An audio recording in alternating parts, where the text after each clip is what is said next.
All right, deep divers ready to dive into some environmental law. I'm ready. Okay, good, good. Always. Today, we're going to Brazil, Uh-huh. specifically Mato Grosso, All right.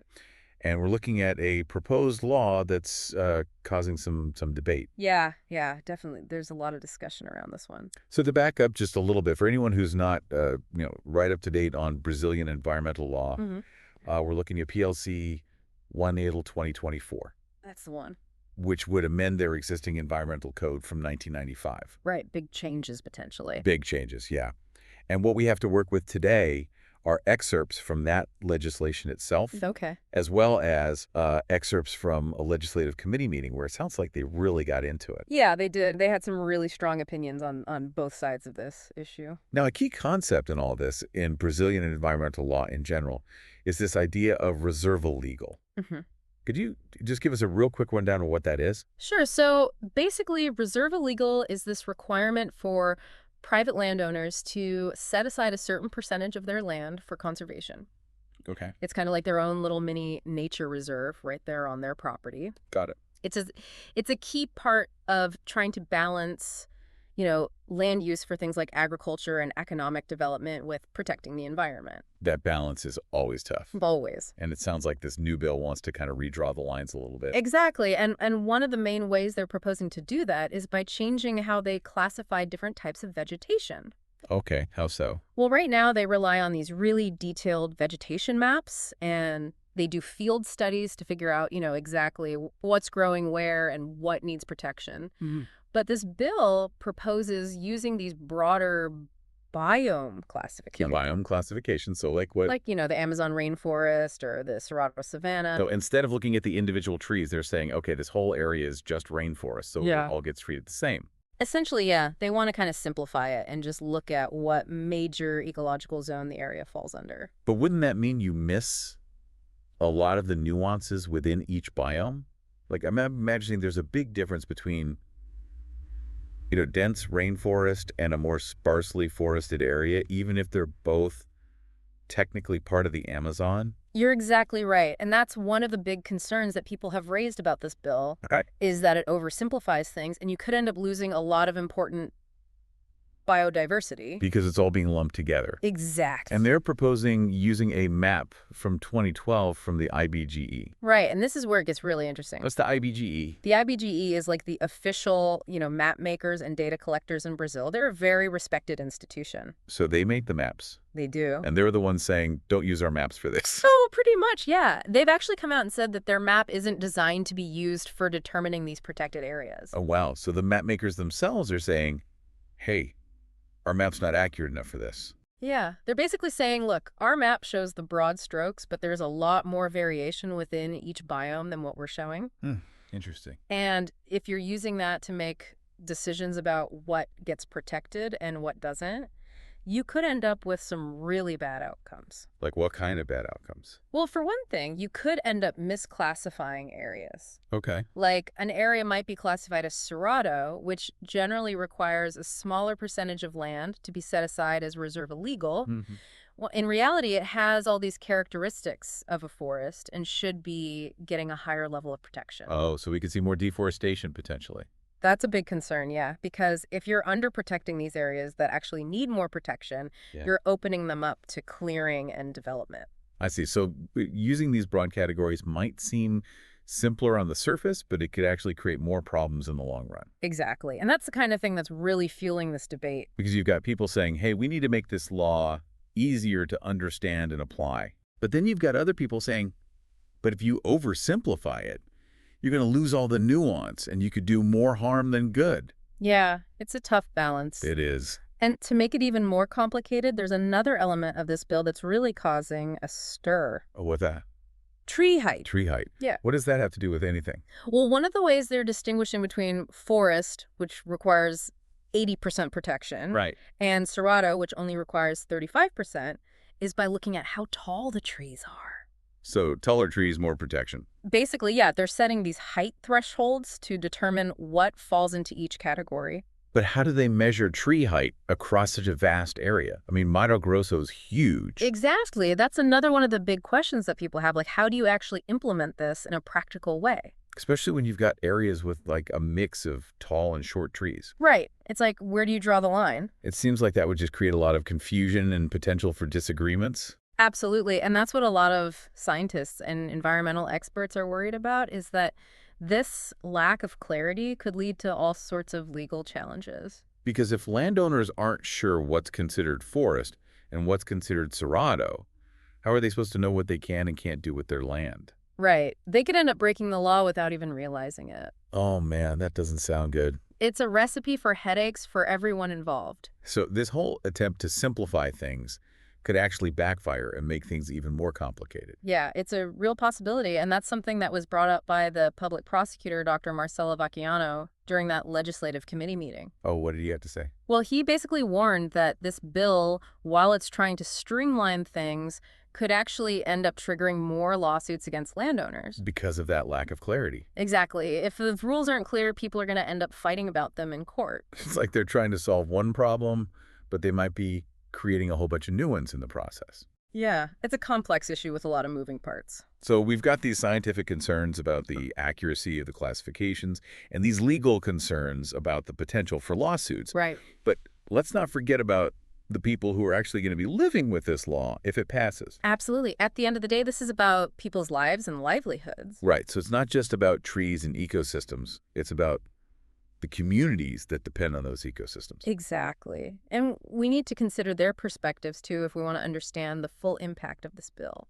I'm starting to see how this deep dive goes way beyond just reading a legal document. Oh, yeah. It's like peeling back the layers of an onion, and there's always more to uncover. Always. But before we get too deep into those human stories, Yeah. let's take a closer look at some of the other key provisions of this bill and see what else they're proposing. Sounds good to me. All right, let's do it. Let's dive in. Okay, so we've got those reserve illegal areas, that percentage of land that landowners have to set aside. What does this bill say about them? Well, it introduces this concept of what they call área de uso consolidado, Uh-huh. which basically means areas that were already developed before 2008. Okay. So if a landowner had cleared some land for farming or building before 2008, those areas would be exempt from certain environmental regulations. So it's like saying what's done is done. Pretty much, yeah. Like, we're not going to make you go back and reforest those areas. Right. But there's got to be a catch, right? Of course there's a catch. What is it? Any new clearing or development on those exempted areas would still require authorization from the environmental agency. Okay, so it's not a total free-for-all. No, definitely not. They can't just keep clearing more land. Right. But what about, like, if they wanted to build a new house or expand their farm operations on that land? Well, that's where it gets tricky because it would depend on the specific circumstances and what the landowner wanted to do. So there's still a lot of potential for gray areas and disagreements. Oh, absolutely. I can see that causing some tension. Yeah, you could have landowners saying, hey, we've been using this land for years. We should be able to do what we want with it. Right. But then you've got the environmental concerns about, even if an area was already cleared in the past, any further clearing could have a negative impact. It's like that balance we were talking about before. Exactly. Trying to find that sweet spot between economic development and environmental protection. And this bill is trying to find that balance, but I'm not sure if it's doing it very effectively. It's hard to say at this point. It really depends on how it's implemented. That seems to be the theme here. It is. The details are going to be really important. So let's talk about those details for a minute. Who are some of the people who might benefit from these changes? Well, on the surface, it looks like landowners could potentially benefit. How so? If the rules are simplified and it's easier for them to understand what they can and can't do with their land, that could make things a lot easier for them and potentially even boost their profits. Okay, I can see that. But couldn't it also backfire on them? It absolutely could. Well, what if those simplified classifications aren't actually accurate? Right, then they could end up making decisions based on faulty information. And then end up in legal trouble. Exactly. Or they might think they're complying with the law, but then find out later that they weren't. That wouldn't be good. Not at all. And we talked about how this could impact things like ethanol production. Right. What were some of the concerns there? Well, a lot of ethanol in Brazil is produced from sugarcane, Mm. but there are also companies that are investing in ethanol production from eucalyptus trees. Okay. And these trees, they grow really quickly, and you can harvest them specifically for ethanol production. So if this new law makes it harder to plant those trees in certain areas, Yeah, that could have a big impact on the industry. it could limit their supply of raw materials. Exactly. And that could drive up the price of ethanol. And that's just one example. Yeah. I imagine there are probably other industries that could be affected too. Oh, definitely. Anything that relies on specific types of trees for their products or services could be impacted. So there are a lot of potential ripple effects. A lot. It's a complex web of interconnected systems. And who are some of the potential losers in all of this? Well, from an environmental standpoint, the biggest losers could be the ecosystems themselves. Okay. If we're not accurately identifying and protecting those critical areas, we could see a loss of biodiversity, a decline in water quality, all sorts of negative impacts. And those impacts would eventually affect people too. Yeah, of course. Everything's connected. Like what if deforestation leads to more wildfires or water shortages? Exactly. Those are things that would impact everyone, not just the plants and animals. And we can't forget about the human communities that depend on those ecosystems. Absolutely. Indigenous communities, traditional communities, small-scale farmers. People whose livelihoods are directly tied to the land. Exactly. And their voices often get lost in these debates. So this isn't just an abstract policy discussion. Right. This is about real people's lives and cultures. It is. We're really getting to the heart of the matter here. We are. And I think it's important to remember that when we're talking about these big policy changes, Because it's easy to get caught up in the legal jargon and the technicalities. yeah, it can feel very abstract. But at the end of the day, this is about people and the planet. Exactly. And that's what we need to keep in mind as we're trying to figure out what the best way forward is. So what is the best way forward? I mean, this bill is still being debated, right? It is. There's a lot of back and forth. What are the chances of it actually becoming law? It's hard to say for sure. Okay. There's a lot of opposition from scientists, environmental groups, even some legal experts who are saying this bill is flawed and could do more harm than good. But there's also support for it. Yeah, there are some agricultural groups and landowners who think the current system is too complicated and needs to be simplified. So it's kind of a tug of war between different interests. It is. Hmm. And ultimately, it's going to be up to the lawmakers to decide which way to go. But what about the rest of us? Can we do anything to influence the outcome? Of course. Public opinion matters. Okay. And the more people who are informed about these issues and make their voices heard, the better. So we're not just powerless bystanders. No, definitely not. You can contact your elected officials. You can support organizations that are working on these issues. Just stay informed and engaged. Exactly. Knowledge is power. I like that. All right, well, we've covered a lot of ground here, They have. but there's still one more piece of the puzzle we need to talk about. Okay, what's that? The long-term consequences of all of this. Right. What's going to happen to Mato Grosso if these simplified classifications become the norm? That's the big question, isn't it? It is. Let's try to answer it in our next segment. Sounds good to me. So we've talked about all the potential impacts, in the short term, but what about the long game? Right. What's going to happen to Mato Grosso years down the line? Like if this bill passes and everyone starts making decisions based on these, simplified classifications, Yeah. what could that look like? Well, it's hard to say for sure, but let's imagine Mato Grosso a generation from now. Okay, a generation from now. What's the landscape going to look like? Yeah, what's the best case scenario? Well, in the best case, this whole simplification thing actually works. Okay. It makes it easier for landowners to follow the rules. Mhm. It reduces the bureaucracy, and we still see, good, strong protection for those important ecosystems. So everyone's happy. Well, ideally, yeah. The environment's healthy, the economy's booming. Right. We've found that perfect balance. But is that realistic? Probably not entirely. There are always trade-offs, right? Always. So even in the best case, what are some of the things we might see? Well, even if we manage to protect the overall amount of land that needs protecting, Mm-hmm. we might still see some habitat fragmentation. What does it mean? It means instead of having these big connected areas of forest, Mm-hmm. you end up with these smaller patches of protected areas scattered across the landscape. Like a patchwork quilt. Exactly. And that can be problematic for certain species that need larger areas to thrive. Oh, I see. So it's not just about the total amount of land. It's also about how that land is connected. Right.